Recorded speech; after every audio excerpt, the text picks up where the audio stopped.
La vieille maison se dressait sur une colline, surplombant des champs de blé doré. Le soleil scintillait sur les fenêtres, peignant l'intérieur d'une lumière chaude. Sarah et David, jeunes mariés, étaient enchantés. C'était leur rêve, une escapade paisible loin de la ville. Ils passèrent leur journée à déballer des cartons et leur soirée à se promener dans le verger, main dans la main. La vie était belle, ils étaient heureux. Les premières semaines passèrent dans un tourbillon d'activités. Ils ont peint les murs, planté un jardin et exploré les bois environnants. La maison ressemblait enfin à un foyer, rempli de rires et d'odeurs de pain fraîchement cuit. Ils vivaient un conte de fées, loin du stress de leur ancienne vie. Mais les contes de fées, comme ils l'apprirent bientôt, ont souvent un côté sombre. La paix fut brisée par une soirée fraîche. David lisait près de la cheminée, Sarah préparait le dîner. Un bruit, à peine audible, descendit par la cheminée. Un murmure, doux et indistinct. Ils s'arrêtèrent, écoutant, mais cela ne revint pas. « Probablement juste le vent », dit Sarah, bien que sa voix tremblât légèrement. David acquiesça, mais une graine de malaise avait été plantée. Les murmures revinrent, plus fréquemment maintenant.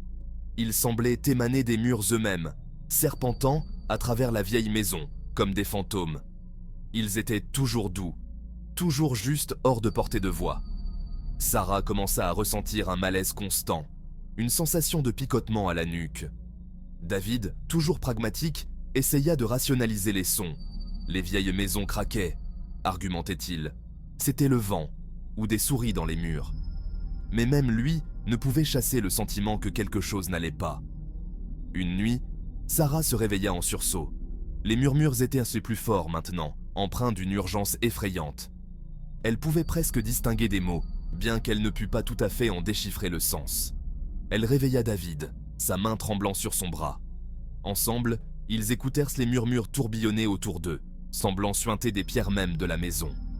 La peur, froide et aiguë, leur transperça le cœur. Ce n'était pas le vent. C'était quelque chose d'autre, quelque chose de bien plus sinistre.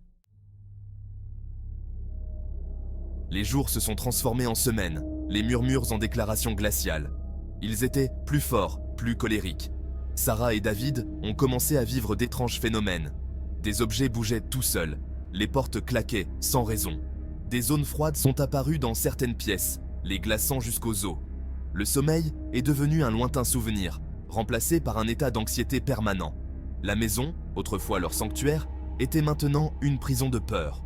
Leur vie idyllique avait disparu, remplacée par une réalité terrifiante.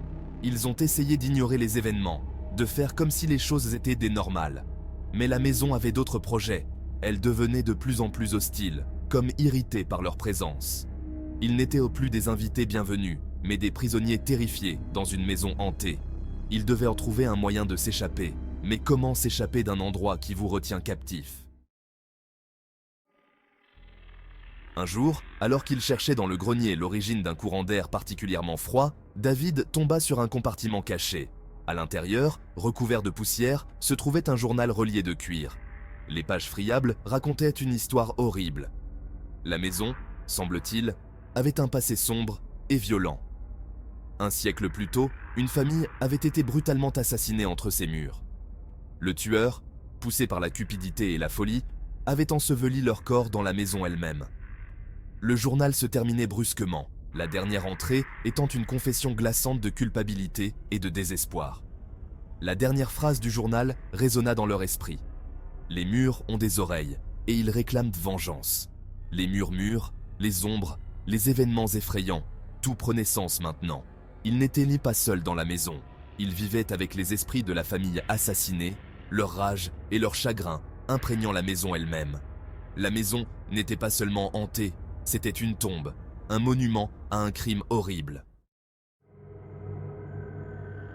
Forts de cette terrible connaissance, David et Sarah savaient qu'ils devaient partir. Mais la maison avait d'autres projets. Des portes se sont refermées devant eux, les fenêtres ont refusé de s'ouvrir. Ils étaient pris au piège, emprisonnés par les esprits vengeurs qui les entouraient. Les murmures devinrent plus forts, se transformant en voix gutturales, exigeant justice, exigeant la libération. Leur peur atteignit son paroxysme. La maison n'était plus un foyer, mais une entité malveillante, déterminés à les garder captifs. Ils coururent de pièce en pièce, cherchant désespérément une issue, mais chaque sortie était scellée. La maison était vivante, sa colère palpable.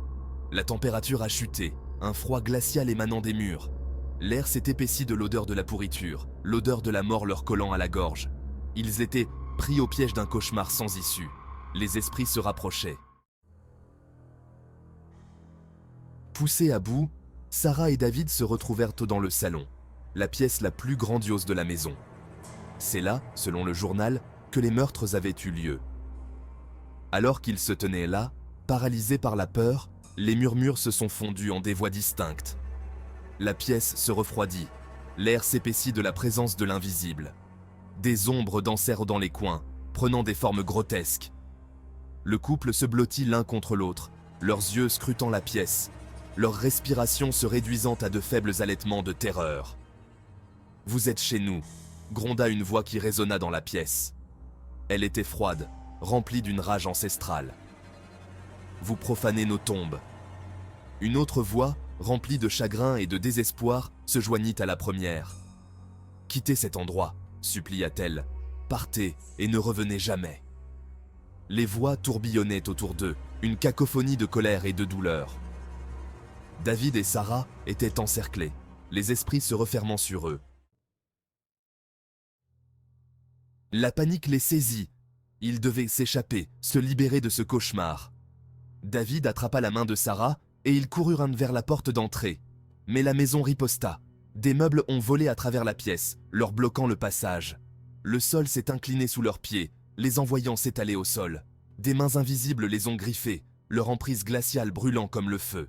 La maison était vivante et elle était déterminée à les garder prisonniers. Sarah a crié, sa voix rauque de terreur, alors qu'une lourde bibliothèque leur tombait dessus. David la poussa hors du chemin, la bibliothèque s'écrasant là où elle se tenait l'instant d'avant. Ils étaient dépassés, leur force n'était pas de taille face à la rage des esprits. Ils allaient mourir ici, piégés à jamais entre les murs de la maison hantée. Alors que les esprits se rapprochaient, leurs formes spectrales et froides devenant visibles dans la faible lumière, Sarah et David se sont accrochés l'un à l'autre. Les derniers vestiges d'espoir se sont évanouis, remplacés par une certitude glaciale. Ils allaient mourir ici, tout comme la famille qui les avait précédés. Leurs cris ont résonné dans la maison vide, un dernier plaidoyer désespéré pour la pitié qui est restée sans réponse. Les esprits, leurs yeux brûlants de vengeance, s'abattirent sur eux. La vieille maison sur la colline se tut à nouveau. Les murmures avaient cessé, les ombres s'étaient immobilisées. Le seul son était le vent qui sifflait à travers les fenêtres brisées. À l'intérieur, les esprits étaient enfin en paix, leur vengeance accomplie. La maison est restée, un témoignage silencieux de son passé sombre et tragique. Un endroit où les rêves s'éteignaient et où les vivants étaient à jamais hantés par les morts.